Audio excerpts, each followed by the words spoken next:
All right, so we're going to go ahead and get started, and if any stragglers arrive, hopefully they'll know to just come on in. So good evening, everyone.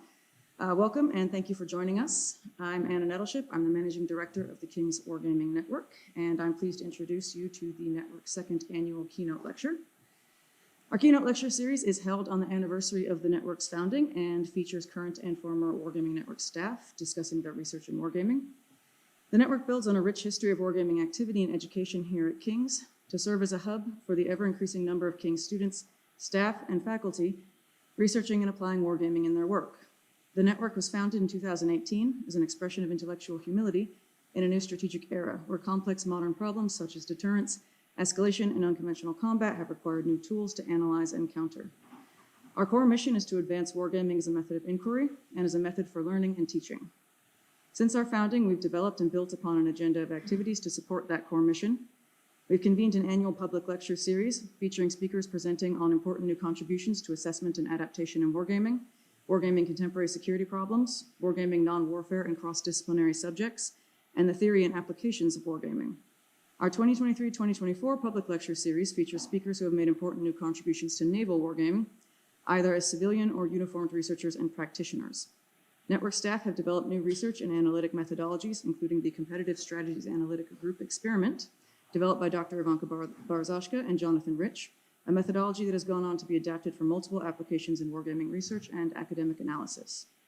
In 2018, we launched our Wargame Analyst Program, a specialist training program we run every year that offers tailored instruction in data gathering and wargame facilitation. Alumni of this program have gone on to work for leading wargaming providers and consumers, as well as to design and adapt wargaming methodologies into their own research. We were joined in 2020 by Dr. David Banks.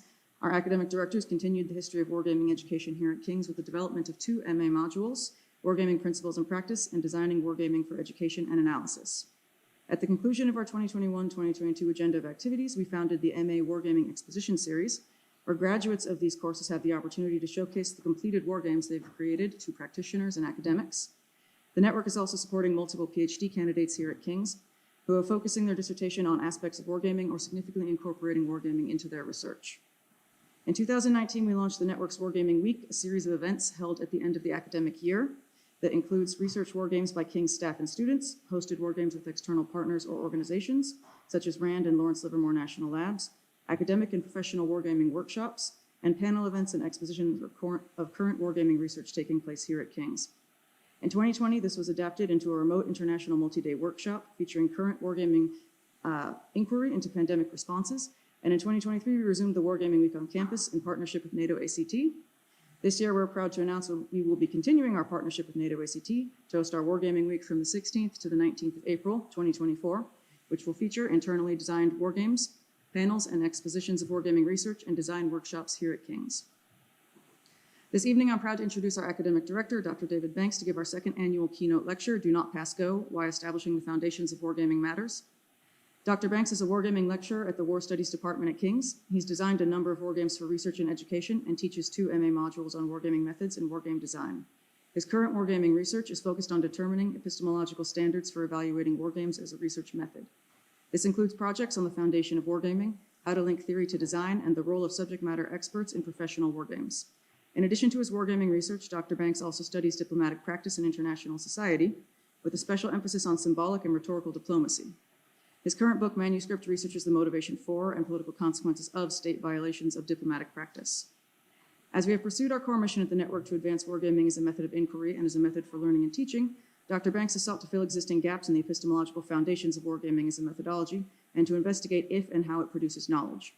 Tonight, Dr. Banks will identify 5 prominent distinguishing features of wargaming as a method and consider how better understanding them can provide some epistemological foundations for the method of wargaming. So without further ado, let me welcome you all once again and hand over to Dr. Banks for our second annual keynote address. Thank you very much.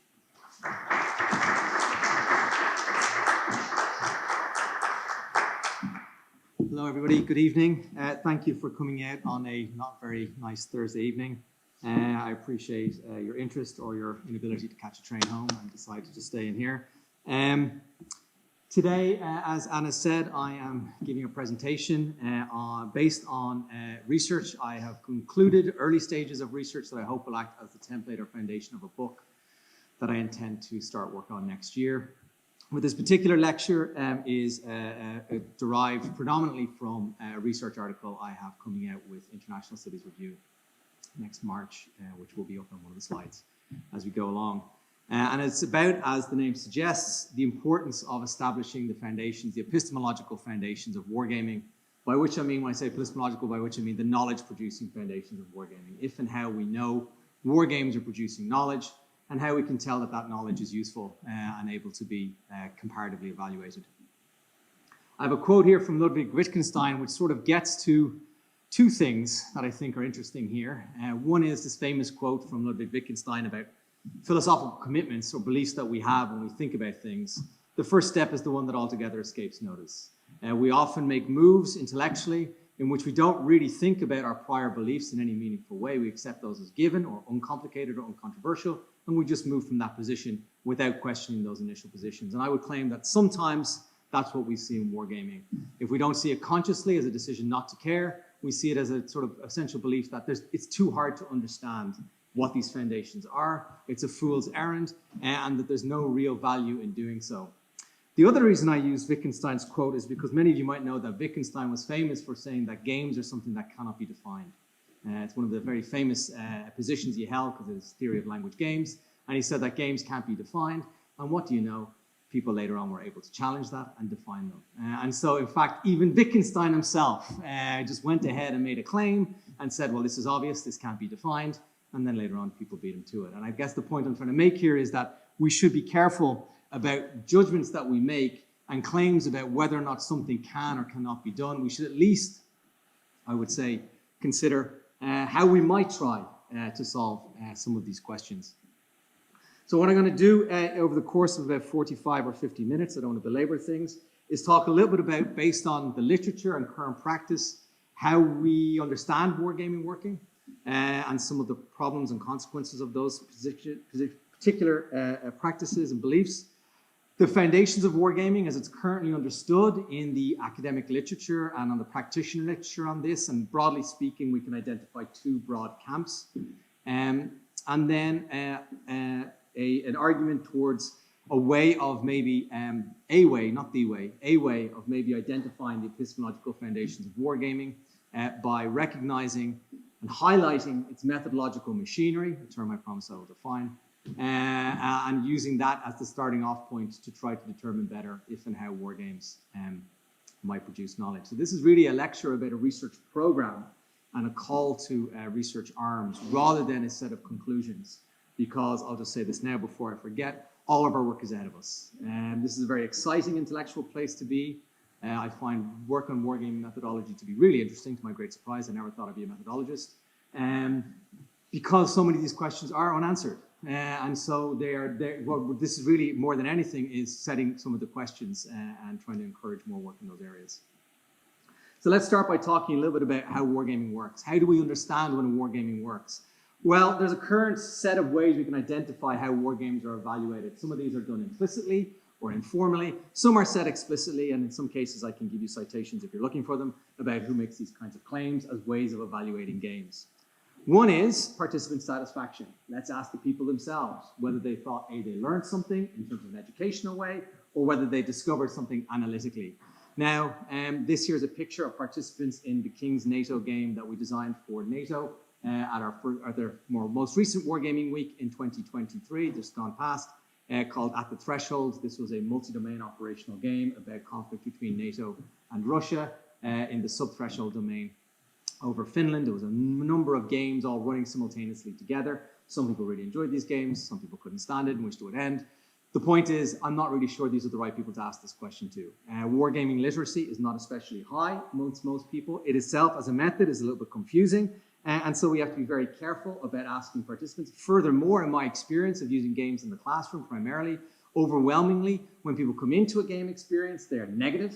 The majority view, the median participant in a war game before it begins is hostile to the idea. The median participant in a war game after the experience is extremely enthusiastic. And then the problem then is they often leave saying things like, oh, now I've just learned how this would happen, how that would happen. And you'd stand there and go, no, you couldn't have learned that from this game. That's not what this game was actually teaching you, yet you've gone off. And so you can kind of get as a very positive version of negative learning. where they leave learning the wrong lesson. So I wouldn't recommend looking at participants. Now, one of the ones that's often used is let's wait for the history to catch up, right? Wargames are often used about imaginary or putative real-world events, things that may happen in the future that could happen in the present. Well, let's see when the real thing happens. Is that going to be the reason it happened? That will be verification for a game. Now, there's at least two problems with this. One is it may never happen, right? So if it never happens, what are you going to do with your game now? Is it automatically a bad game because history didn't happen? I mean, that's not the game's fault. And it's not a very effective way of this kind of wait and see practice. But furthermore, if you're not quite clear yourself about how your game worked, how plausible the results of your own game were, how clear and specified your model of the game is and your own intellectual commitments inside that game, it might be hard for you to evaluate whether or not just because it happens in the real world, it's actually happening for the reasons it happened in your game. Because things happen in the real world that shouldn't have happened in the real world. My favorite example of this, my students will be familiar with this example, is the sinking of the HMS Hood by the Bismarck in the Battle of the Denmark Straits in 1941. As many of you know, the Bismarck engaged one battleship, one battle cruiser of the Royal Navy, which makes it look like the Royal Navy is going to win this fight. And within 5 minutes of engaging the Hood, they sank it with essentially what amounts to a lucky shot. Now, that's what really happened. But that's not what should have happened. And what should have happened is they should have been able to trade blows for at least a few hours and probably limped away from one another. So here, even real-world verification wouldn't be very useful. Because you could imagine a scenario in which you would have designed a war game in which it would be very difficult for the Hood to be sunk immediately, and then the Hood was sunk immediately. You could imagine somebody would come back and say, your war game's junk, the Hood was sunk immediately, what a terrible game. Actually, this is a lucky fluke. And so we have, well, not lucky, but it's an unexpected fluke. And so we have to kind of recognize this verification in this way is not effective. A very common informal practice here is designer validation. This is the process by which designers develop reputations for being excellent wargame practitioners and or theorists. And I'm not saying these reputations are not deserved. That's not my claim at all. But then, of course, that becomes a currency of its own. And so then you have certain people who become associated with particular games or game systems or associated with effective games in the past. And so their reputation carries them forward. Other designers recommend them, other commend them. It's not an effective way of getting a sense of who's who in the world and who might be doing good work. But again, it's not a robust or systematic way of getting some sort of effective evaluation of a game. And then I think as my thing just died, that's a bit of bad luck. As the entire computer just died would be a different question. Oh, that's not good. Here we go. Let's try this. There we go. And then lastly, which we'll often see in both academic wargaming and in professional wargaming texts, is an admonition to remember the game's purpose. Now, this is something I do all the time in my class, especially my design class, obviously. When I tell my students, this is a slide from my class. When I tell my students not to get too kind of seduced by their own game mechanics, to always try to remember their North Star, right? What is the North Star? Where are you actually, what is guiding you? It's the purpose of your game. Don't get distracted by, in this case, a cool design feature. Remember what you're doing. Now, I think that's a very effective and useful heuristic in admonition. It's not a program. Right? Knowing where north is not the same way of knowing how to get to somewhere. And so it's good. I would contend it's not nearly enough to just sort of intuitively say, okay, I know this is off my purpose somewhat. How much is it off your purpose? Off a lot? Off a little? Why? How bad is it that it's off its purpose? I think we need to have a more developed language to be able to make these kinds of evaluations. So what does this mean? Well, it means that we have a confidence problem in wargaming. As it stands, there is no coherent or systematic way to compare or evaluate games on their own terms. That would be my claim. That is to say, game qua game, especially if we're looking at games that, for example, are not studying the same subject. So how do I know that this game about coin operations in Syria is better than this game about strategic decision-making in a climate crisis in 2045? Right? We don't have a way of comparing these two things in a way effectively where you could say that was the better one. Although it's different theme, different mechanics, this is a better game than that one. You should want to do more like this and less like that. Now, I think a major part of this, a considerable part of this, is a reporting problem. There's no standardized way of reporting war games. And I've read many, many long war game reports in excess of 100 pages where you get to the end of it and you've got a sense of what the game was about, and you've got a sense of what happened in the games, but you actually don't have a clear sense of a report. I don't know specifically how the game worked. I don't know specifically the kind of results were generated. I don't know specifically the kinds of interpretations that are being made that are separate from the results. There's also, of course, a very considerable reporting problem that many games take place in secret. There's nothing we can do about that. But I'm also not aware of some systematic language that's happening behind the line of secrecy that's not happening in the public square. I think this problem is replicating. Now, I think one of the reasons this problem exists at all is precisely because we don't have sufficient epistemological foundations. If you're not sure what you're looking for, and if you're not sure what's right or wrong, you're going to kitchen sink the data. You're going to throw in the things that you think makes the most sense. You're going to throw in the things that you think is obviously true or not according to some sort of systematic protocol of you should be reporting this, you should make sure you give these kinds of things. It's just going to be like, well, that kind of seems to be what happened in the games. And so what I often get from reading these reports is a sense of what occurred, but no confidence. I have no confidence. I'm not saying it's bad. I'm saying I don't have confidence. I don't know really what happened. And absent of being in the room and observed the games myself, I've got no way of being able to use these as analytic products. And basically, I wouldn't. I'd be like, well, I don't know. So, I mean, I can't give a recommendation one way or another because I can't read this output. And it's not that I can't read it because I'm not literate. It's because it's not clear. It's not a clear output. And so I think this is a significant problem. Now, how much of a problem it is, your mileage may vary. In one of the reviewers of this article, which went through a couple of rounds of review before we finally accepted in the journal, the parting shot of one of my reviewers was, the key problem for your suggested investigation of professional wargaming is no one is interested. Wargames have value and work. Who wants to spend time and money on theory when the world is apparently lurching from crisis to crisis, right? I understand the sentiment. I understand the point. We don't have time for this kind of highfalutin ivory tower, pointy-headed intellectualism. There's a world out there that needs responses to its crises. Let's get busy with the process of doing that. I accept that that is a legitimate irritation that we have, but I want to make some reasons here for why this does matter. And I hope that at least one of these would be sufficient for people to take this question seriously. There are intellectual reasons.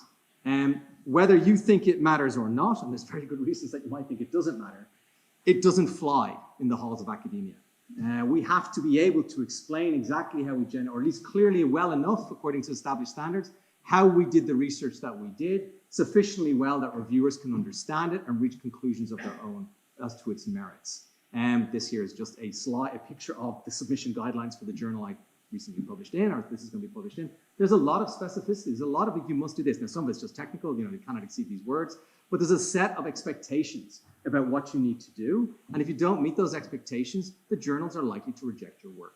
And so wargaming is never going to get into the academic space and taken seriously as a method at the same level of statistics, ethnography, surveys, interviews, case studies, you name it. Those have clear processes and people can evaluate them and they can say, I've never read anything about it before, but I understand how archive research works and this is really good archive research. And that's sufficient for reviewers to be able to do it.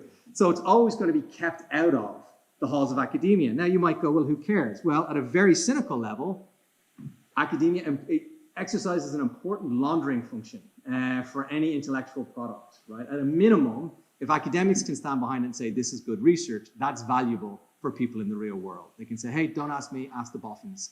They said it's good enough. But that's one reason. I think another reason here, though, is that what we have here is there's also practical reasons, and that we can't, if we don't understand the assumptions that we're making, if we don't understand it, then we're never really going to be able to resolve these problems. We currently have a system of informal best practices. Some of them are in the public domain. Some I've learned from interviewing wargaming professionals. This is what we do. These kinds of things we do. I've got forthcoming research about how SMEs are used on this, for example. But the point is that without a clear sense of these underlying functions, you're always going to be locked out of being taken fully seriously. This here is the assumptions of ordinary least squares regression. Some of you may be having an allergic reaction as you see this, having to live through in sweaty memories of your statistics classes. Others might be baffled and say, I don't want to learn. And nor should you want to. My point here is, you may not understand statistics when you're doing them. You may even become very proficient at statistics and able to conduct statistical techniques very effectively all the time in your work and still not understand the assumptions you're making about the work. That's fine. It's not necessary for everyone to understand this. However, if you scratch hard enough, you will find the answer to why you should or should not believe the assumptions or what's going on inside that model. And you might then find out that these are the assumptions that are being made and say, these are ridiculous assumptions. I can't agree with any of these assumptions. I don't believe statistics. More often, what's actually gone on in statistics is there's a lot of robustness checks that after you run a statistical model, there's robustness checks, which essentially test these assumptions. Okay, we ran the model, and then let me run some sort of robustness check to see that the average value of the residuals is 0, right? And see that that's adequately counted for, that we don't have some sort of problem with heteroscedasticity, and we can actually see if this is working. We can test our assumptions and see if the model is valid, and therefore the consumer can say, this meets its assumptions, and therefore it's good. We can accept it. Now, the point here, of course, is you might not accept these assumptions and say, I don't accept any of this. That's fine. You're perfectly entitled to do that, but at least you know what they are. You're not just dismissing it out of hand. And I'll give you a personal anecdote without having too many personal anecdotes. I'm a methods minor. I did my PhD in the United States, and my minor was in methods. And one of the things I took classes in was game theory, which is not like wargaming, and I'm happy to talk about why in the Q&A. But I remember my critiques of game theory prior to taking game theory were deeply shallow. They weren't very good critiques of game theory. They're in fact very typical critiques of game theory that I was not just making, a lot of my cohort were making. That, rationality, people aren't rational, it's useless, it's a waste of time.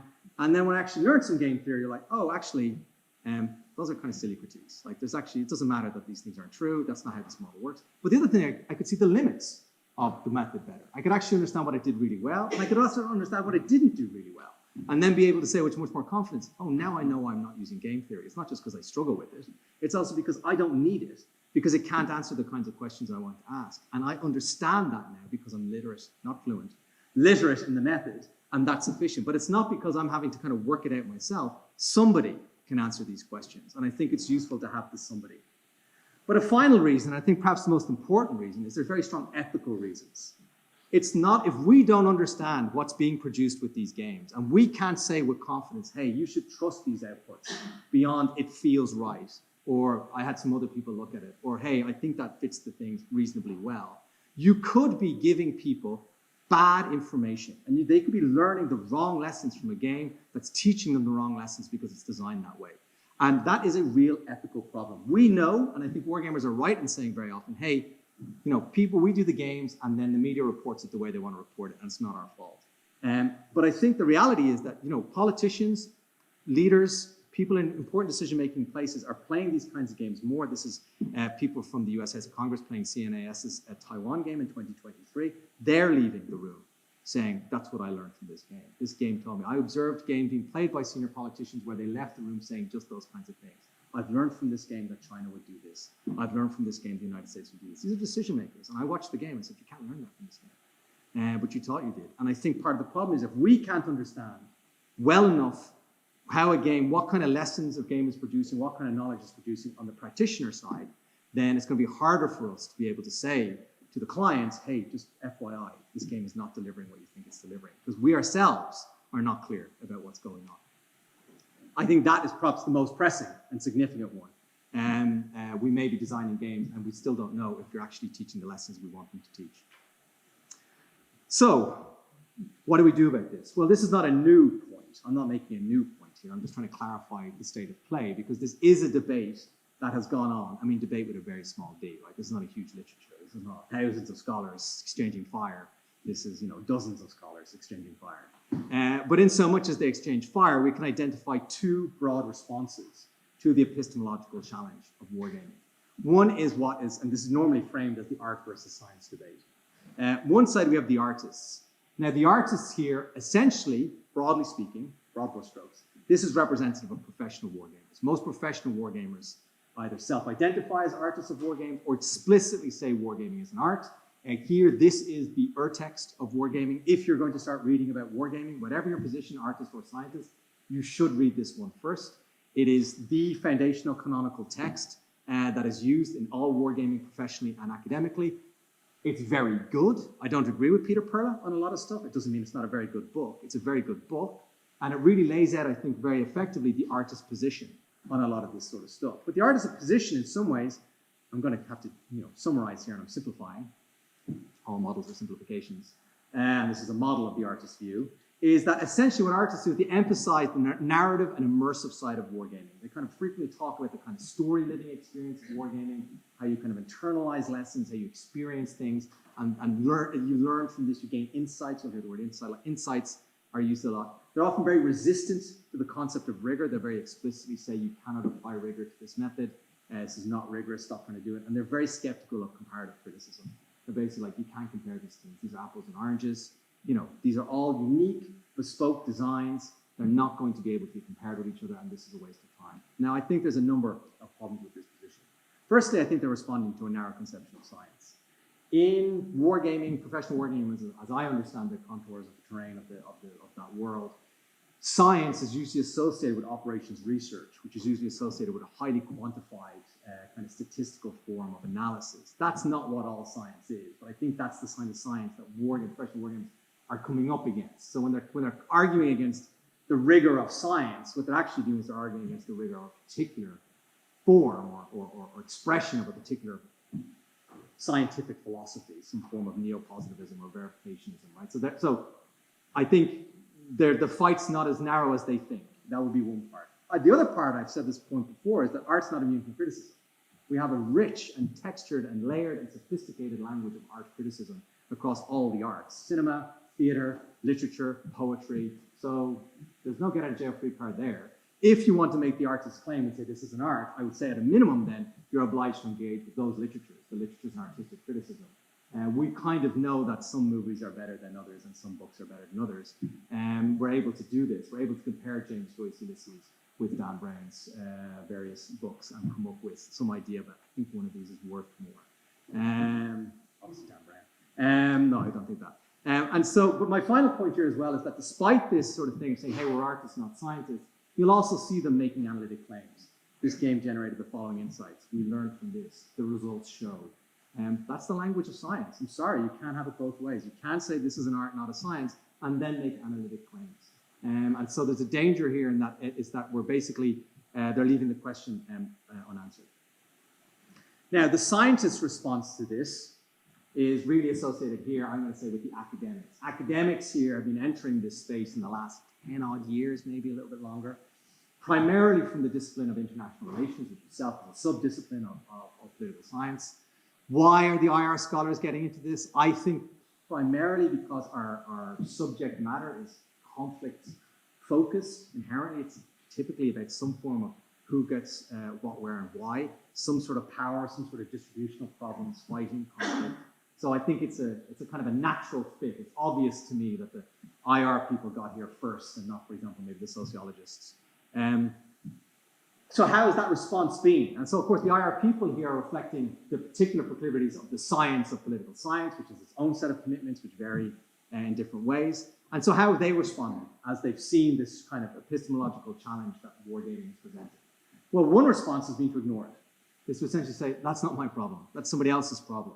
And so there's a few studies, and this would be a very prominent one, Would US Leaders Push the Button? It's a very, very good article. I highly recommend it, by Reid Pauly. But what Pauly does is he just gathers the data from war games that were run in some previous era by some previous set of institutions. These were games about nuclear weapons use that were run through the 60s and 70s, and then said, hey, these games generated synthetic data. Let's use this synthetic data to test existing theories we have in international relations theory about nuclear weapons use.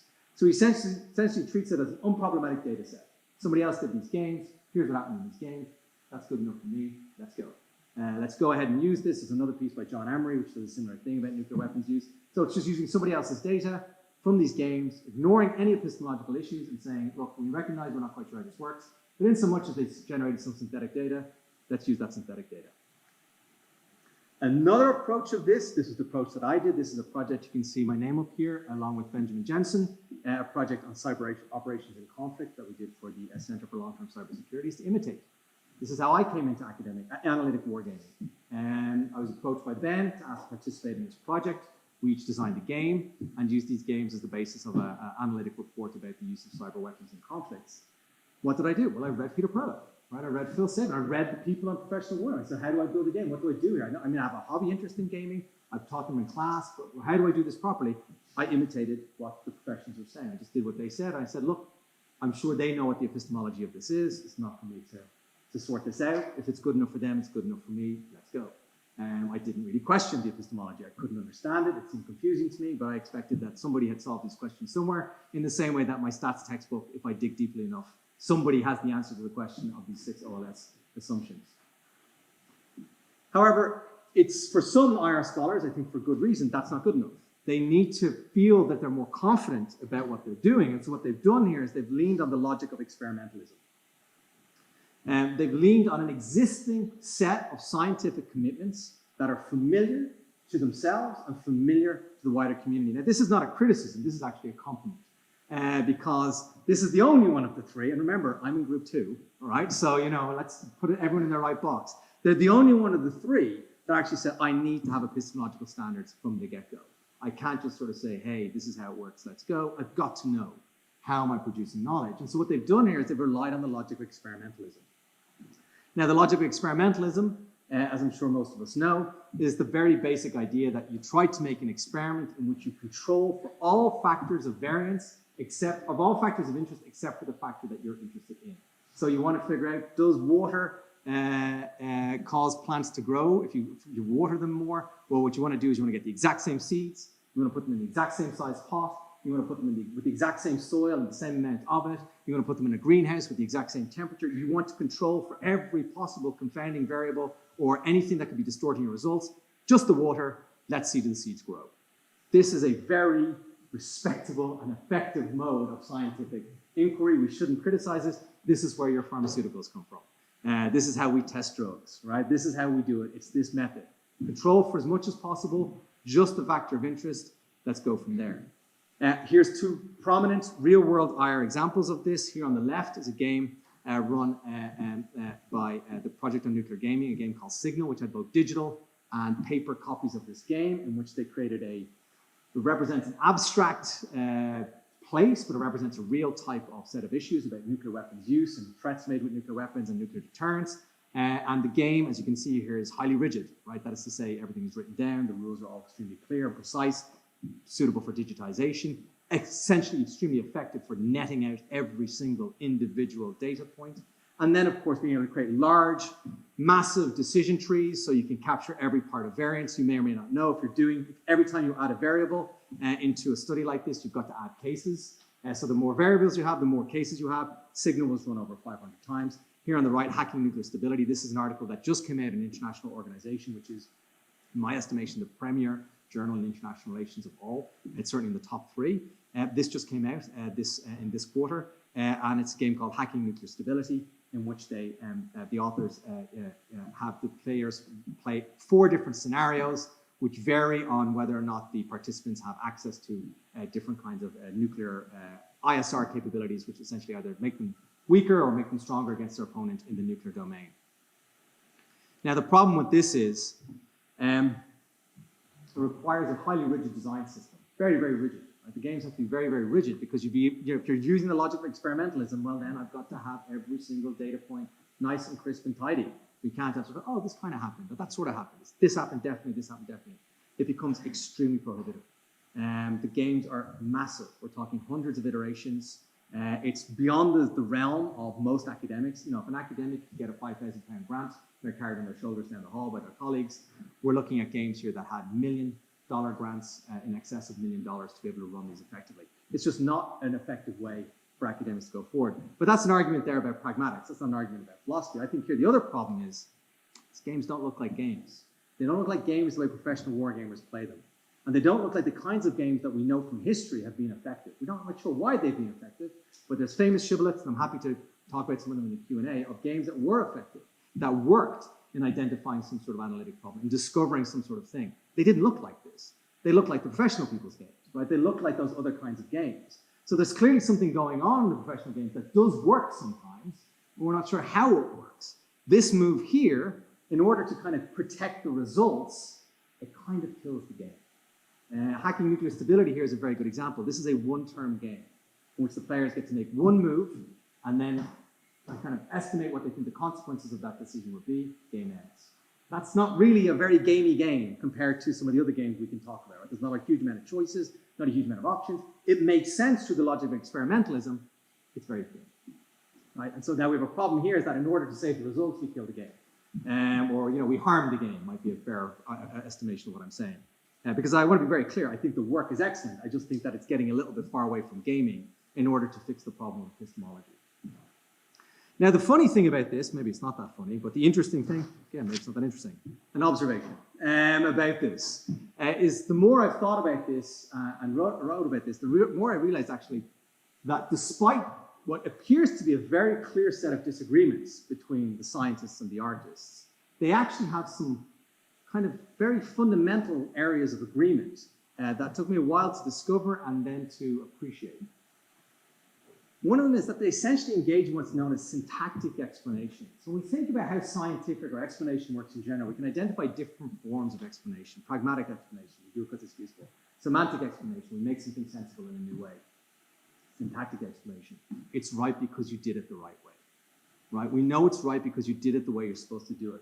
I've said to my students before, I think if there's a syntax of explanation in the War Studies department, to which I should subscribe, it's not criticism, it's observation, it's verificationism.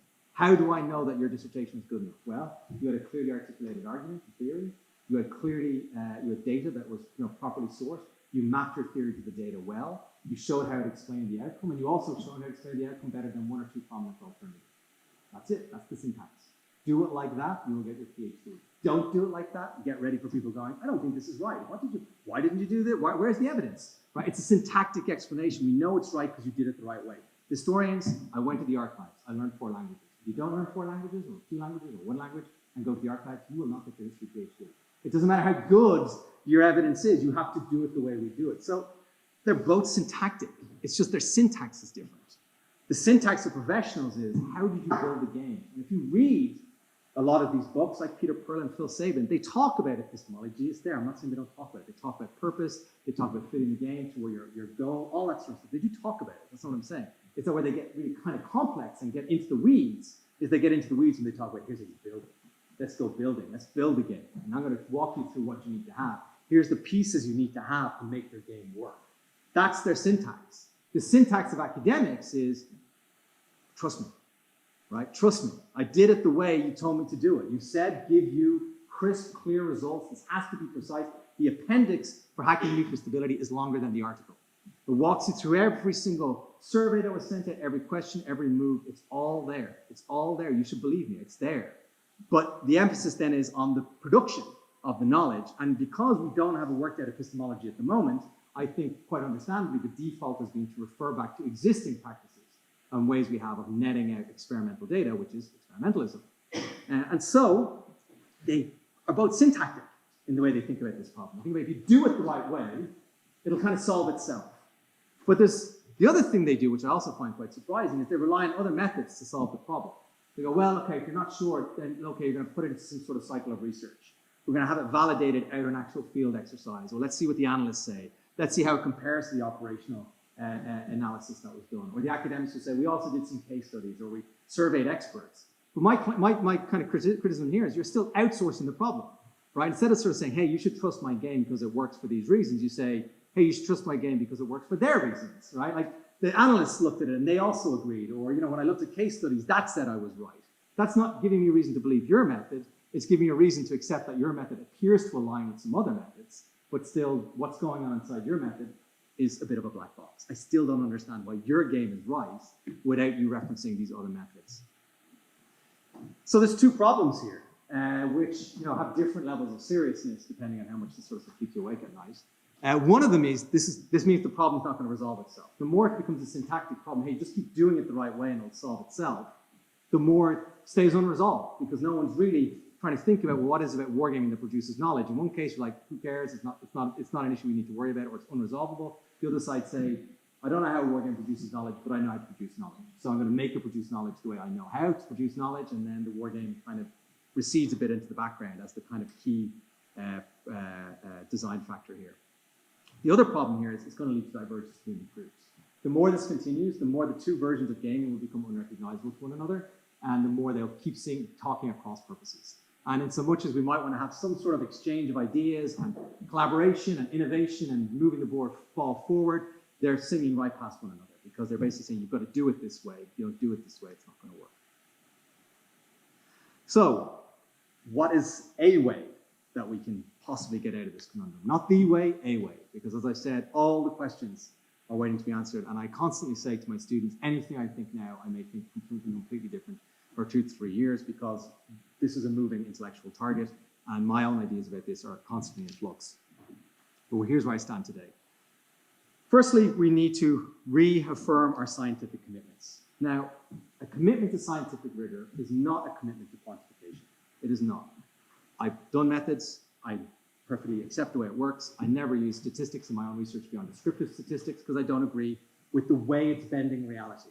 I can't accept some of the assumptions that statistics is making, especially with international relations research evidence, which is highly conceptual, so it's really problematic when you start turning it into numbers. So I can't use it, right? But I understand what it is, and I don't think that's the be-all and end-all of scientific rigor. Instead, we need to have a broader conception here of scientific rigor, and here I refer to Patrick Thaddeus Jackson in his book, The Logic of Inquiry in International Relations. This is a book that's already been quite important in shaping the debate, the nascent debate on epistemology in wargaming. Most notably, it's used by Elizabeth Bartels, who's at RAND as their senior wargamer. Very interesting, straddles maybe the only person who effectively straddles the space between academia and professional wargaming. She fits into both clubs very well. And she uses PTJ's book, she uses PTJ's book to try to come up with a more expansive epistemology of wargaming. I'm not going to go into all of PTJ's details. I'm going to have to talk about it in the Q&A. But the basic point here for Patrick Jackson is you don't need to have a universal approach. There's no universal approach to science. It's not an empirically supported statement. Scientific disciplines don't all do it the same way. What biologists do is not what chemists do, is not what physicists do. They have different commitments, different fundamental commitments about what counts for knowledge production. What does matter is that once you've accepted those initial commitments, that you commit to them properly, and that means you have to follow research according to a certain set of practices once you've made those initial commitments. Those initial commitments are leaps of faith, essentially. They're not statements of fact. Once you've made them, though, you've got to do it transparently, you've got to report those results clearly, and you've got to make sure they can be evaluated. There's got to be some way. Once you've made that opening position of, hey, this is the way I think we produce knowledge, then you've got to do it that way, right? You can't have it both ways. You can't sort of say, well, I don't believe in positivism, so I don't believe in anything. You've got to pick a team, you've got to pick something, and then you've got to say, according to this approach, this is what would make sense. So it makes sense to the people who buy into these kinds of explanations. Maybe if you don't buy into these explanations, it's not going to make sense to you. And this is why we have methods that are very different from each other, like ethnography and statistics, but that have evolved and developed in very sophisticated ways in their own disciplines, right? They have not been the same and stagnant for 100 years. They keep evolving all the time, because once they've made that initial commitment, they're able to use it transparently, report it clearly, and be able to understand how they're evaluating through it. So they also know critically how to improve those evaluations. You cannot just say, trust us. You can't just say, trust us. That's what the game shows. I don't know what the game shows. I'm not clear. I'm reading these reports. I've yet to read one, except for Hacking Nuclear Stability, in which I was completely clear about exactly what happened in that game, all the way front and back, and I know how you got your results. And so it's hard, and we can't just do that. So what is something we can do? Well, one thing here, and this is what I propose in the article, is that we try to recognize what I call the methodological machinery of wargaming. Now, what am I talking about when I talk about the methodological machinery of wargaming? This is taken from a concept, this is a derivative of a concept called epistemic machinery, which is a concept by a scholar called Karen Katina. I'm going to quote here, but I also have the slide quote, if somebody would like to see it better after Q&A. It refers to the different architectures of empirical approaches, specific constructions of the referent, particular ontologies of instruments, and different social machines used by individual disciplines in the production of knowledge. Right? Epistemic machineries are the whole total set of intellectual, practical, technical, procedural commitments that, say, physicists make, that experimental physicists make, that theoretical physicists make, that game theorists make, that economists make. It's that whole package. It's the whole thing you've got to kind of buy into, not just what you believe, but how you think you're producing the knowledge, the actual techniques, the machines, if there's machines, the mechanisms. Now, I don't use the word epistemic machinery because my position is we don't have an epistemic machinery because we don't really know our epistemology well enough. That's too, we're moving too fast already. Now, the response currently, the example here would be the academics, also Elizabeth Bartels. Well, let's talk about epistemology. Let's get going and talk about, if you're a positivist wargamer or if you're a reflexivist wargamer, how does this work? It's a top-down mode of epistemology.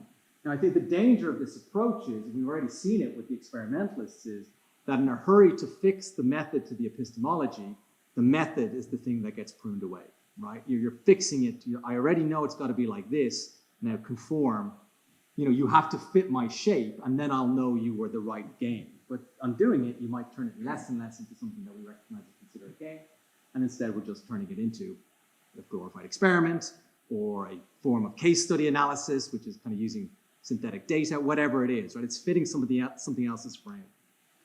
So what I instead is I propose that we start from the bottom up. We identify the methodological machinery of wargaming. That is the things that we see inside wargames, and we move up from there. Now, what do I mean by the methodological machinery? I'm talking here about the prominent, not unique, but prominent elements of wargaming that distinguish it from other methodological approaches.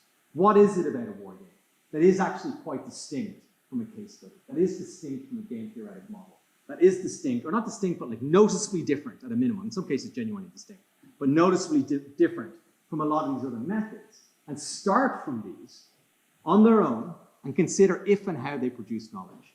Instead of just saying, hey, it does do this, let's see how it does this, or if it does this, and if it does it well. And so I've currently identified 5 of these methodological machineries, each of which holds potential for the production of knowledge, and each of which generates challenges for the effective production of knowledge. So what I'll do here very quickly is I'm going to talk through these and talk through what the promise of these is and what the pitfalls of these are, and how I would contend we don't actually know yet sufficiently well how the promise is made good on and how the pitfalls are dodged. One here is that all games are representative. This would be my claim.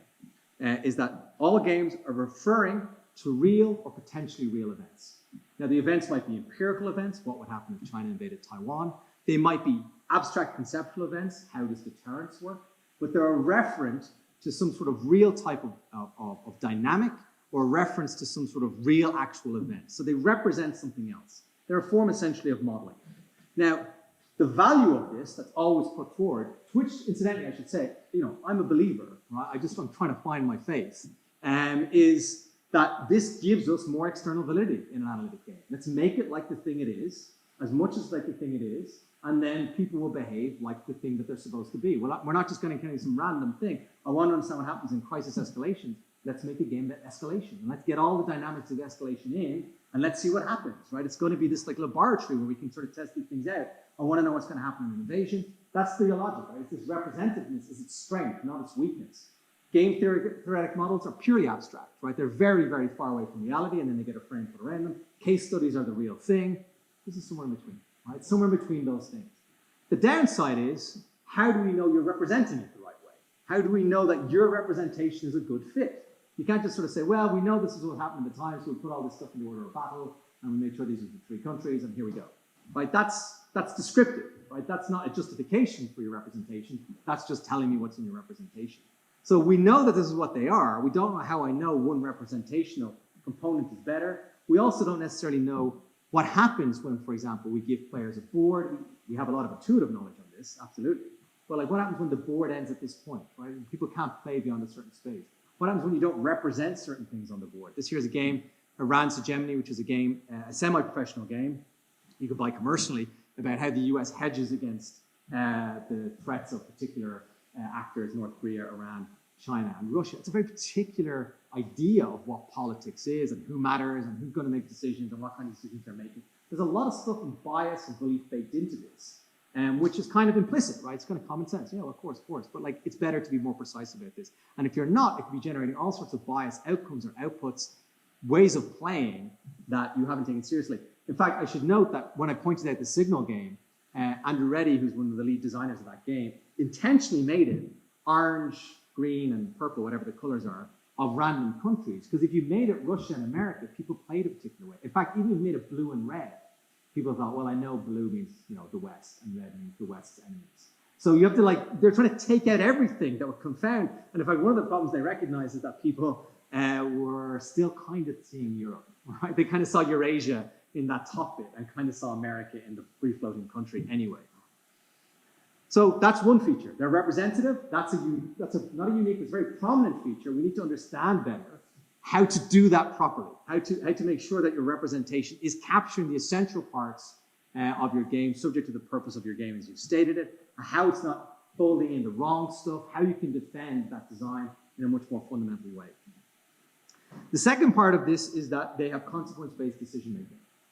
And this is also very, very different. If anything, this is probably one of the most distinct features of wargaming from other methods. You have human players in the loop, and that you have at least one human player who makes at least one consequential decision.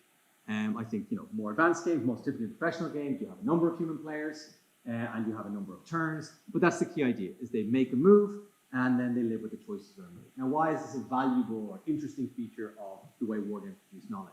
Well, they allow for truly creative play, right? The example I often use is, if you've ever played chess, think about how hard it is to play a game of chess against yourself, right? You can't surprise yourself, really. You can test out strategies, but you can't really surprise yourself. You can't really go, oh, I wonder how I noticed that I'm setting up to, kill the person's queen with the bishop if they just move their knight.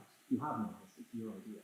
And you can't see it. But when you play somebody else in a game of chess, whether you're better than them or worse than them, something will happen that you can't predict, right? If you can get past the first 4 or 5 moves of the game of chess and you haven't got your opponent in check, something is going to happen on that board that you didn't anticipate. Maybe they're playing even worse than you thought. Whatever it is, it's something that's new and creative.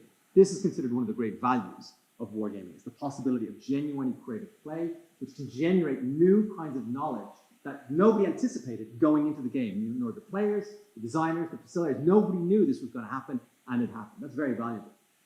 The problem is that people are playing a game, right? And so we have problems here with the way people actually play games. What happens if they're frustrated with the rules, right? How do we know that the reason they're not making choices is because they're confused by something rather than because they don't want to make that choice? How do we know they're not playing to win? How do we know they're not playing to avoid losing? What's actually motivating their play? Are they really playing thinking they're America making an important invasion, or are they just trying to beat red? And in fact, one of the most famous examples of one of the data problems in this is the problem of last turn madness, where very often as the game is ending, people will start going nuts. And I've had many students come up to me and say in the last turn of the game, how do we launch nukes? The game is ending, let's throw the Hail Mary pass, let's go for it. Now, I hope that's not what happens in real politics, is that you sort of say, well, the game is ending. Maybe you do, if you're looking at your own morning coil. Let's throw the ball. You get the point. This is a problem. In fact, in the Signal game, they run the test and they net out, they compare the results when they remove the last turn of play to see if play changes significantly, and they observe that it does. People start to play differently. These are real problems. We can't just kind of go, we know they exist. We need to come up with controls for them. We need to come up with ways of addressing them, knowing if we think they're present, knowing if they are not, knowing what that means for the evaluation of the results, that you can say to the reader, hey, FYI, Blue was really going for it today. We think that they were in gamer mode. You can discount the results a little bit as a consequence. What's one of the other prominent features? Now remember, if you read any book, by the way, of wargaming, you'll see a lot of these things. The difference here I'm making is I'm identifying them as conceptual features of the method, not just as things inside of a game. This is not design features, as I'm articulating. These are ways in which the game produces knowledge. And the other feature, of course, is that they're adjudicated. Games are adjudicated. Now, in actual professional wargaming, most games are some form of loose games. That is to say, they have some or maybe no rules fully formally written down. They're going to have some sets of rules that are kind of in protocol. If you use this weapon, we're going to use this chart. But very often they're very loosely adjudicated, where you have, in principle, the right subject matter experts in the room. So to say, okay, they want to use the hypersonic missile. Let's ask the hypersonic missile button. Would it work? How would it work? Let's get that going. In very rigid games, you have all the rules written down. This here is one of the sub-games of the active threshold game that we ran for NATO. This is a diplomatic game called Global Positioning. Here, all the rules are written down. All the choices you can make are only the choices the game will let you make. Now, the problem of adjudication is very obvious. The adjudicators are God. They are determining the reality, either in the rigid game, in which it is the voice of God when you open the little box and take out the piece of paper, like this and only this. Even in the loose games with SMEs, they are the ones who are shaping what's happening inside the model. So you're actually building the model in real time. And we need to have more effective ways of netting out, have you selected the correct SMEs? SMEs means subject matter expert, so subject matter expert SME. Have you selected the right SMEs? Are you sure it's the SMEness that's operative at the moment you ask them the question? There's a long and healthy and frightening literature on how experts make decisions in all sorts of ways, only partially related to their expertise. Right? Ask somebody when they're tired and they'll go, yeah. Right? They'll give a different answer. That's not a huge issue if you're just playing an educational game. If you're going to stand behind the results and say, hey, that's what the SME said, we need to have a clear understanding of actually how this stuff is being produced in a reasonably systematic way. And also evaluating, I should say here. You know, we can do tests and start to understand what happens when these adjudications work in different ways. How bad is it if we have a SME that is not being given a strict set of protocols? Is there a downside risk in not making them argue their point, or does it tend to work out? We can test these assumptions. We can do experiments. We can do various ways of figuring these things out. Another, perhaps the other most unique feature of gaming that's often held out by both academics and professional wargamers is that they're immersive or maybe engaging. I'm not sure how much I'm even committed to the word engaging, immersive anymore. This here is a picture of a game called Jaws of the Dragon, which is designed and executed by one of our PhDs here, Evan, in front of us, who's doing his research right now on how immersion is produced in wargames, the different ways it's produced, what it is, what effect it's having, what happens when it comes in different forms. This is held out very axiomatically, right, without contention. Games are immersive. That means they have greater ecological validity. That means you can believe the results more because people are acting like the thing that they are in the game. Is that true? We don't know. We don't know. It's plausible. I can see how it could be true. I could also see ways in which certain immersive mechanisms might make it more true for some people. I could see how certain immersive mechanisms might complement one another to create the immersion more. I could imagine ways in which certain immersive mechanisms actually contradict one another and pull the players in different directions. I don't think we can just wave our hand and say, it's fine. I had a bunch of flags in the room. We dimmed the lights. You know, let's go. It's, do you know what you're doing? I think probably one of the problematic things that Evan's discovering in his research as he tells about it is probably most people get immersed in different ways. Now what, right? And now what are you going to do? Because some people will respond to the mood and the lighting. Other people are going to get immersed by the actual nature of the interactions they're engaging in. This is generating different kinds of behavior on the parts of the players. That's your results, right? If the players are behaving differently because they're getting immersed in different ways, that's not incidental, that's critical. And lastly, games are bespoke. Now this here is my recognition that the artists, in some ways, are right. Games are all different. Right? These are the bespoke designs. Now, I think quite fairly, one of the reviewers of my piece was like, hey, all scientific endeavors fail. Absolutely, right? So, you know, you're not some sort of drone because you're using other methods. But I think what's really interesting about wargames is the grammar of wargaming is so elaborate. The ways of doing a game are, there's many, many different ways. Not just the looseness or the rigidity, it's what you want to commit, what you want to turn into a map, what you want to turn into a chart, how you're going to represent actions. This here are my initial sketches for the games that we built for At the Threshold, right? This is my notebook.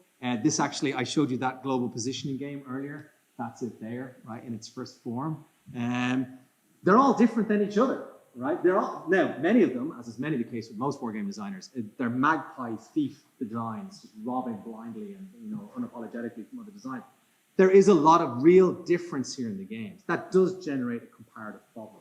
But I don't think it's as strong as people think. Because I think all we have to do is kind of one step above the language of specific designs, cards, hexes, areas, point to point, and we can find a more coherent meta language just one step above it. In fact, some of that language is already there. I used the language earlier of rigid versus loose games. That's an example here of a way of comparing one game to another. That's not a reference to some sort of design feature. It's a reference to some sort of property of the game. This game is rigid. All the rules are written down. This game is loose. This game is a free Kriegspiel, which is a mix of those things. There's actually comparative language that already exists. I can think of a whole different form of meta-comparative language that would work. We could talk about things like representative fidelity. Is the game a plausible representation of its subject based on its own purpose? Purposive fit. Does it fit its purpose? Theoretical alignment. Do the rules or the SMEs line up with the existing theories or the existing understandings of this problem as they were understood before the game was run?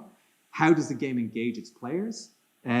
What are the narrative drivers? What causes the game to move in particular directions? What are the impact of those things? How do they link back to the original purpose of the design? These are not statements about did you use cards or did you use hexes. It's about which of these mechanics were propelling the game to generate the outcomes, and how do you defend the existence of the propellant, not the existence of the mechanic, if you understand what I'm saying. So I think, now this is suggestive, it's not even something I use, but it's a sense that I think there's a language just one step above the language of design, but considerably and hopefully usefully many steps below the language of experimentalism that can capture something that is truly comparative and evaluative amongst games. So where does this leave us going forward? Well, you know, I've been working on this for a number of years, right? This is my first meaningful wargaming publication, and it's taken me quite some time to think this through, right? It's not immediately obvious, any of this stuff, at least to me. But one of the advantages of this approach, and we're definitely pitching this around to funders, is it offers a path towards some preliminary epistemological research. That's 5 things. We can start by at least understanding those 5 things. We can start there. That's 5 postdocs or PhDs that could be funded to just study those things. Evan's already here doing immersion. That's 1 of 5. Right, 1 down, 4 to go. It's a beginning. And once we start trying to understand how these things work on their own, we might be able to start thinking how they work together or work against one another. Because there's a very good reason to think that sometimes they're pulling in opposite directions. Maybe some of the dynamics that make the game highly playable and engaging might actually pull it away from its representing nature. We could see that there's actually could be tensions inside these things, which would make future wargame designers say, I had to choose engagement over this. I have to choose that over this, rather than just saying, here we go, everything into the hopper because I think it looks good. You actually start to say, I have to be judicious. I have to limit what I can include, and here's why I made those limitations. And then, of course, this also, as I say, is very pragmatic, putting out my little begging bowl at the end of the lecture. This is a way of getting funding, right? This is a program where, I can't do this on my own, Anna can't do this on her own.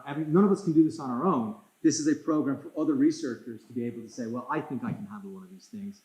Give me the funding and I'll take care of that for the next 3 or 4 years. And then hopefully we're in a better position to be able to answer that. That's exactly what we're doing here. Aggie Hurst, who's one of the founding members of the Wargaming Network here, our kind of academic star player, her and I have just submitted a grant to fund this project, but hopefully we're going to submit some more money for research grants.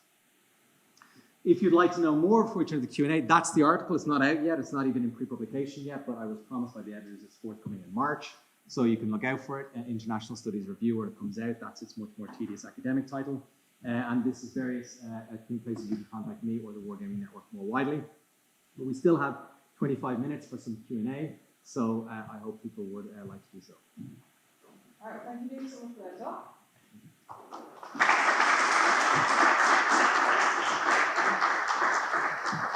So we are going to take 2 minutes for Q&A. Evan has got some microphones so that we can hear you. So we'll start right here. Hello. Oh, right, that's loud. Thank you, David. That was very interesting. I've got a question and an observation regarding the confidence problem. Mm-hmm. So I spent quite a lot of time dealing with that issue in various professional war games that I've run. I wondered if you had ever come across the evidence framework approach, if that rings any bells to you. So it's something that Paul Pierce at the STL put together, which allows you to do verification and validation on war game structures. Mm-hmm. And it finishes off with something called a confidence assessment table, where you do a confidence assessment in the results that you are producing. And it's interesting because it's the only example I know of that actually speaks to that confidence problem. I've never seen anything else look at it. And I've also never seen anything else. It also isn't particularly widely used. It's a qualitative assessment, and it may not even tick enough of the rigor of boxes from your perspective, but it is academically published. Yeah. So it is something that can be looked at. And I don't think it was initially set up for wargaming either. But I think it was interesting because your discussion really resonated with me, because it's a problem that we grappled with a lot. And there are no good answers to that. It's an exception that does not disprove anything that you've said. I think it really sits in with what you said, in that there are some people on the other side who also have recognized that problem. And then there are a small number of mechanisms that exist to counter it, but they're very infrequently applied. And academically, I think they do stand up. But I think it would be quite an interesting thing to work into some of this stuff that you're talking about. Can you give me the name of that again? The evidence framework approach. So Paul Pierce published it by, I think, Durham University. So you can Google that one and find it. But I'd be happy to potentially have a discussion with you on how that is used by wargaming professionals. Yeah. And the answer is not very much, but it exists. So I confess, if I've read it, I've forgotten it. No, that's fine. It sounds vaguely familiar, but I don't remember it off the top of my head. I am aware of the one that's used in NATO, which is DCAP or DCMP or something. I have it on my laptop. But I don't know that one. I know that the way that one works, and that's not what you just said, but it does have a kind of a step of things you need to do to kind of put into your model to make it kind of convincing. So I'm aware of these kinds of practices. Yeah. I will say maybe 2 things on this. One is, at least in my experience with that particular framework, is it's not quite clear. It's sort of intuitive and clear why I'm choosing the things, right? And they're kind of conceptual things. It's not just, have your scenario or your orbats. It's kind of like, what is your kind of puzzle? What are the key dynamics? What are the key relationships? It's just that it's not quite clear what you're supposed to do beyond that statement, right? So they kind of give you the things you should be concerned about. What isn't kind of behind that is a language of why you should be concerned about it, right? You need to fill these boxes in, not just because I'm asking you to, because if you don't, you'll create this distortion. If you do, you'll create this benefit. And part of my work is motivated by a book that has an extraordinarily tedious name, but it's an excellent book called Process Tracing Methods. I mean, if that doesn't make me want to fall asleep, I don't know what will. But it's an excellent book by two scholars called Beach and Pedersen. This book was really helpful when I was writing my dissertation many years ago, because what they do is they say, look, it's about case studies. You want to do case studies. But if you want to do case studies to do comparative case studies, you have to do it like this. If you want to do case studies because you want to do a single case analysis, you need to do it like this. And what they do is they walk you through why each of those trade-offs matter. Like why this is important for your research, because you can't produce this kind of knowledge if you do it this way, but it's perfectly fine if you're doing it for this method. Don't worry about any of this kind of stuff. So I think what I'm aware of with these frameworks is a sense of the problem, but not a sense of exactly what the distortion will be, what this really means for your results. I'm very heartened about the confidence idea. I do think the way out of this in terms of confidence is, I don't think this is a story about quantification. I think I would be quite weirded out. The framework is very qualitative in a way that I think you might say isn't rigorous enough, and that would be a fair comment. But it's at least something in a world where there isn't very much. Intelligence frameworks are a really useful guide here, where they'll say things like high probability, medium probability. I think that's fine. I think that's kind of what you end up with at the end of it. You end up with a qualitative assessment of, this is how confident we are in the results that we have produced via this war game. Yeah. I think the other point, though, I'd want to say on this, and this gets to this kind of the separation between academics doing this and the wargaming world in general. I've done a lot of industry research with professional wargamers as part of my project on SMEs, and I would not claim this is not something that's being considered in professional wargaming. Absolutely. I've had some really great conversations where people were having like very, very sophisticated discussions about epistemology, and I'd say, this is amazing. Where can I read this? It's on my laptop. I've never sent it anywhere, because I think the incentives are different. Right? I accept that claim, that criticism from one of my reviewers of, I don't have time for this. I think that's right. I actually don't think this is a problem for professionals to solve. You are busy being professionals. You've got deliverables that aren't kind of, how many angels on the head of a pin. The incentive structure of academia is very different. We can do this. Right? We're rewarded for this. I get a pat on the head for getting a publication. So I think that there's also an issue here. I'm not trying to sort of criticize. It's more identifying, right, where we need to go next, or where I would. And also, part of that is that these kinds of best practices are disseminated in publications and not just in these kind of, you find it on Google Scholar, or somebody says, hey, have you read? And that you would have automatically known, hey, if you're going to do this, these are the things you need to read. But thank you.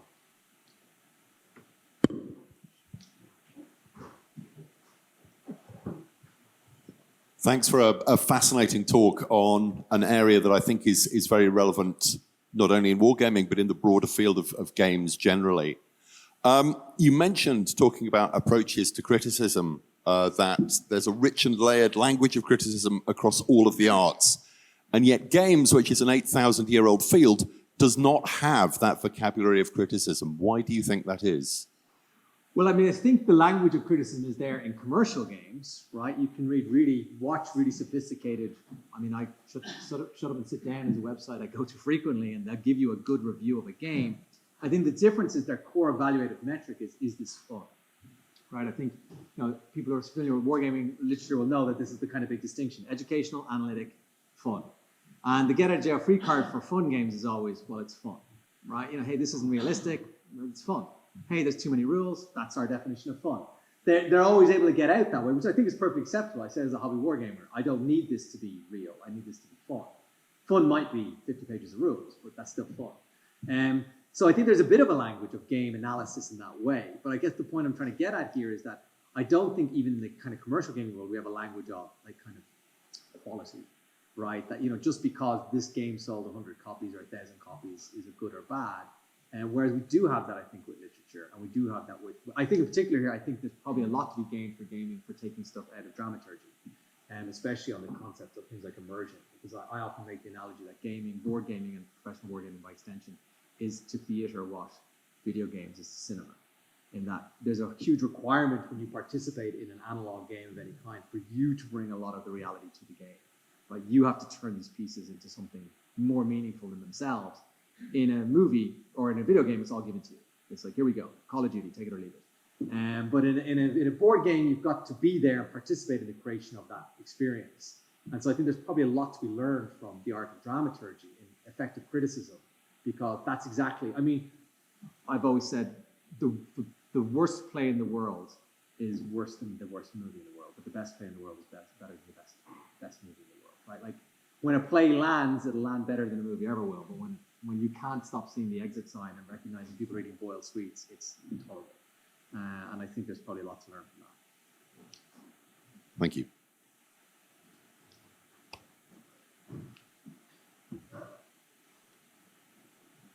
Thanks for a very interesting talk. My question is about results. Should we be more interested in the results of war games, as in what happened in the game, or should we be more interested in what having played the game does to the participants in terms of what it does, how it changes their thinking and how it changes their actions, either in other experiments or in their evaluations of the game? So I think that's what you're getting there is a kind of to a classic what's the purpose of the game kind of question, right? I mean, if it's an educational game, you want people to learn something, right? And so that's very often rigid games are very good for that because it might be a very specific lesson you're trying to teach them. I want you to learn this particular model of negotiation. So I'm going to build that game, the game that reflects that model, and then negotiate that way. And so you want them to have that experience. I think, on an analytic thing, which is like we're going to make claims about something outside of this room, the results matter, right? Because you're making claims about this is what I think might happen if China gets invaded. But I think as a follow-up interesting point on this, and I hope, well, I won't say who, but I talked to a very prominent wargaming expert about this. And the way she said it was, I think a wargame has succeeded if I see that the organization is using the results in some way. She considers that to be a success. The success is, did they care? And if they cared, chalk it up as a win. And if they didn't, don't. And kind of in a framework, that's kind of almost like a critical theory approach to understanding the value of wargaming. Did it change something in the real world? If so, it was a good game. If not, it wasn't. So there, in fact, it's not about results at all. It's about genuine impact. That's the measure she uses, which I think is very interesting. Sorry, it's a bit cheating here, but a follow-up to that is one aspect of evaluating people's response to a game is not just whether they've learned some data about the world, but whether they've picked up some kind of skills, whether the game has equipped them in some way to think differently or behave differently. And so rather than, I think this is tension, the sort of whether you're trying to be representative of the game, or the game like Go or some abstract game is trying to teach people to think more strategically or link certain concepts together. So that's just a bit of tension there I'm trying to identify there between the sort of... Well, I mean, for what it's worth, the literature on this is not very clear. And in fact, one of the other PhDs who's not here today, Buki Kistemacher, is doing exactly this. How do individuals and organizations learn from games? It should be something that we already know the answer, but actually there's not a systematic response to that question. And so she's trying to get a coherent understanding of under what conditions do both individuals kind of internalize the lessons, but also organizations, right? The wider organization that ran the game, when will they kind of take it in and bring it into their organizational thinking or planning, and when will it just get discarded? We don't have a clear answer. I mean, this is why, this is frustrating. I mean, I don't think any of my students are in that class right now. I think they very sensibly went home. They had 2 hours of this earlier. Is that we don't know the answer to a lot of these questions. I'm of the position that we raise our hand and say we don't know. I don't think that we can't know. That's the difference. I think we can know. I just think we have to just do it, and we'll figure the answers to these questions out. I'd be highly surprised if we get to the end of all of this and discover that war games don't do anything, and that the last thing I do before I write that paper is they kick me out of my office. I think there's a there there, and furthermore, when I say a there, I mean the there of the professional style of war games.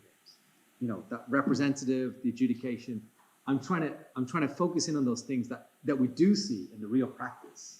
Not just say, well, this is not going to work. It's not going to fit the epistemological boxes. So let's see how it works, and let's see if we can't reconcile it with different epistemological commitments instead of just throwing it away.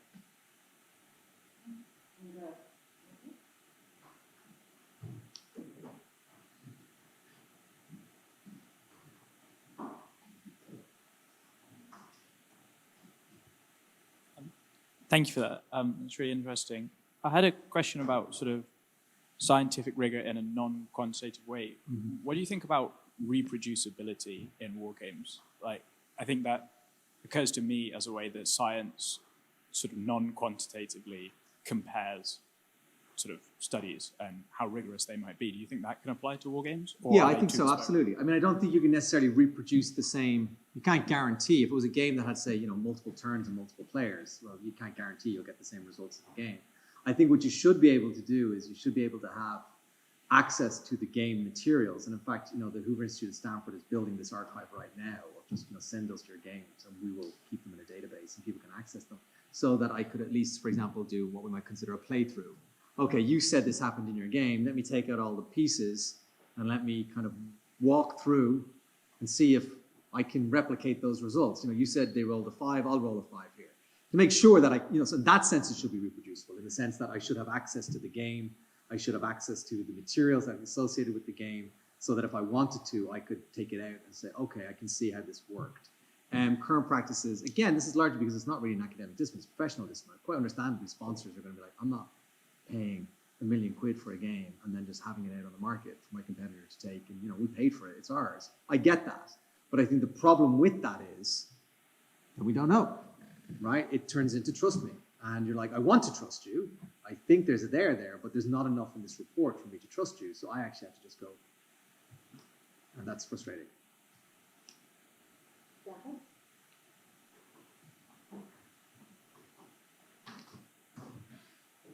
Thank you for the talk again. My question relates to the place of AI in wargaming. So I've read a few articles and spoken with a few people who very much see the potential of AI to fuel immersion, fuel analytics. And it strikes me as a field where it would be pretty obvious that you'd be thinking about how do we know things, because black box problem is a huge problem with AI in general. Yes. So what's the contribution of that field in wargaming? So here, I'm just going to put this slide up so we all remember the 5 things.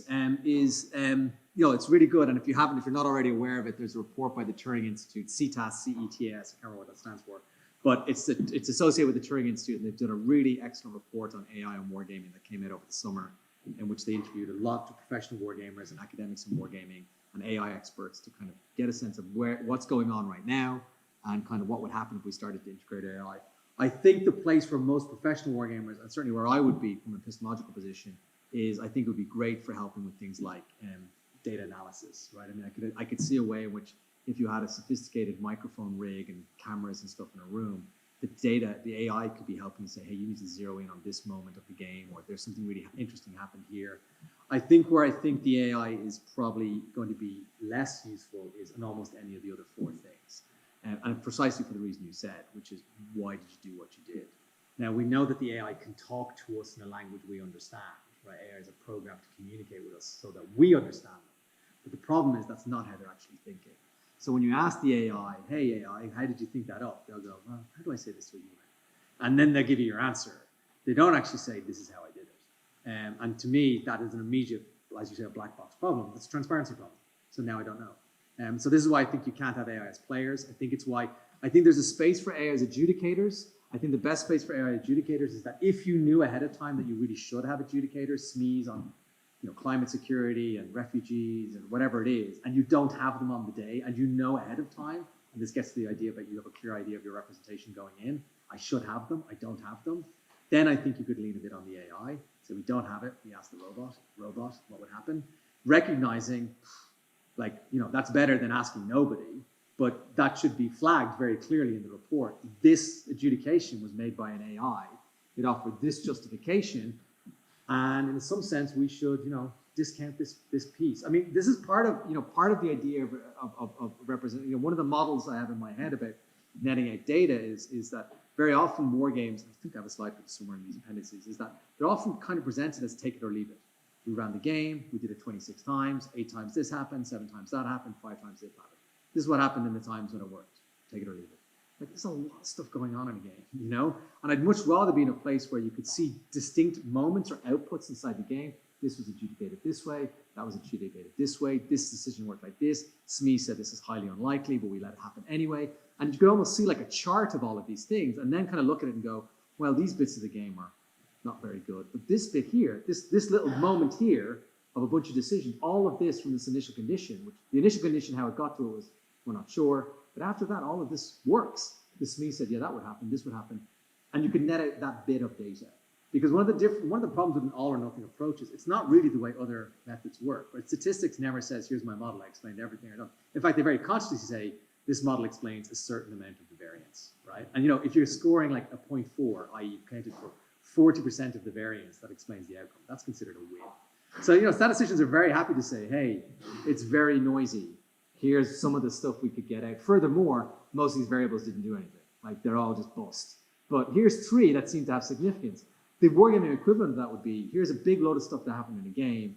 This bit, this bit, this bit, and this bit are worth your attention. The rest of it, maybe not so much. I think that, to me, would be a far more persuasive wargame report, in which I could sort of say, okay, I don't have to buy all of it. I can buy bits of it. And so to your point, that's a place where the AI could help move the game along, but that you might also say, hey, warning, this bit of the game, the AI was in the driver's seat, not anyone who can actually justify or explain what they're doing in a way that we find truly recognizable, and so discount.